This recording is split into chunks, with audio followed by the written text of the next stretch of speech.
La Une présente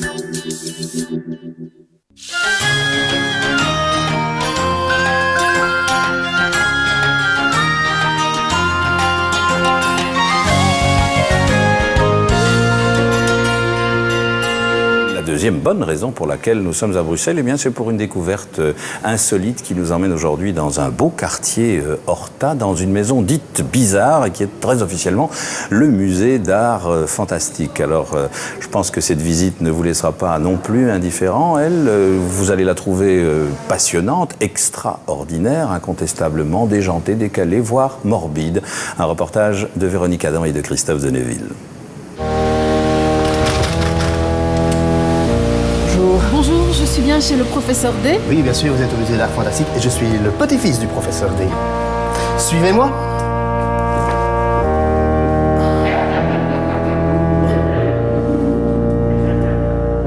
Et voilà, la spécialité de la maison, c'est les boîtes de viande humaine. Et voilà, donc je vous propose pour la visite une énigme.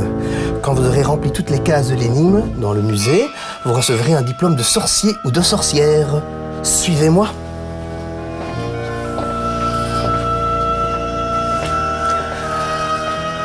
Alors pour commencer, ici nous avons déjà une machinerie avec un agitateur de cerveau. Alors d'une manière très générale, que peut-on découvrir dans ce musée?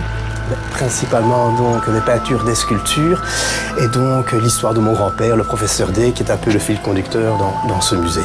Donc il a réalisé plein d'expériences qu'on ne sait pas toujours très bien ce qu'il a voulu faire ou où ça a amené. Et donc par exemple ici on découvre un fœtus alien. Nous avons les aliens suceurs. C'est toutes des mutations qu'il a fait et des expériences un peu mirobolantes. Comme ici, inexpliqué, le Glops qui est dans un bain de saumure. Biomécanique comme ça, donc c'est très très surprenant. Les aliens, les petits volants. Alors ici par exemple, il a aussi enregistré les sons de ces aliens pendant ces voyages. Donc voilà, je vais pousser, vous voyez.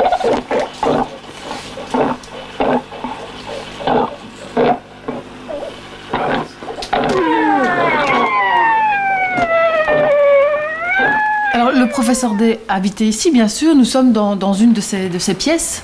Voilà, ici vous êtes donc dans la plus grande pièce de son immeuble, vous êtes dans sa bibliothèque. Donc c'était ici qu'il réalisait un petit peu tous ses travaux, ses recherches. Et donc ici vous trouvez par exemple, lors de ces grands voyages qu'il a fait, vous avez les momies du Mato Grosso, toute une collection. Vous avez aussi toutes ces espèces de têtes, de bêtes formalisées. Il y a aussi ce grand caisson réfrigérant que j'ai restauré parce que bon, il était dans un état tellement lamentable, donc ça fait un petit peu partie de moi-même de restaurer tout ce patrimoine qu'il a consacré et qu'il offre maintenant ici aux visiteurs. Alors il a passé de nombreuses heures dans cette maison à travailler, à fabriquer. Vous, son petit-fils, vous continuez? Voilà, je continue, donc je restaure, on retrouve des documents et suite à tous ces documents, on essaye de refaire des pièces soit à l'identique ou qui correspondaient à tous ces voyages et toutes ces mutations qu'il a pu faire. Et ben voilà, donc comme promis, vous devez passer les terribles énigmes des boîtes de Tarkam. À l'intérieur des boîtes de Tarkam, il y a un objet, il faudra trouver l'objet. Est-ce une tête humaine, un rat géant ou une araignée du Sénégal?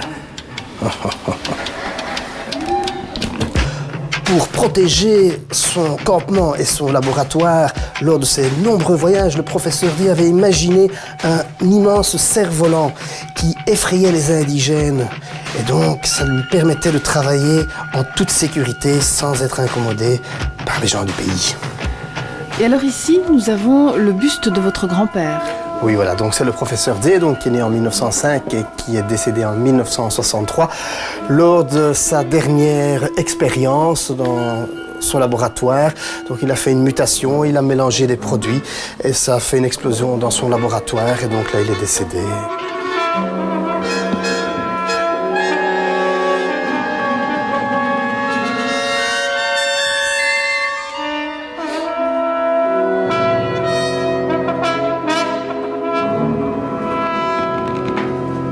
Ici, c'est une momie du Mato Grosso, du professeur D, qui malheureusement a subi quelques dommages lors d'une chute. Je suis en train de la restaurer, donc je vais bien sûr lui recoller ça ça papate. Hein. Et donc voilà, je suis en train de... Je fais aussi tout un nettoyage de la pièce afin qu'elle puisse aller rejoindre ses petits compagnons au musée. C'est une momie qui date de quand? De 1953, qu'il a ramenée du Mato Grosso. On va la faire jolie, on va bien la nettoyer, la recoller. À l'identique, on essaie de travailler avec les plans et les documents qu'on avait de l'époque donc.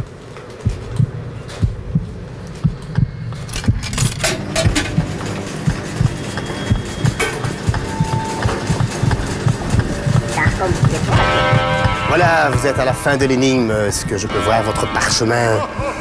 Oui, bravo, vous avez bien répondu. Et je vous donne votre diplôme de sorcière. Et entrez dans la chambre des secrets.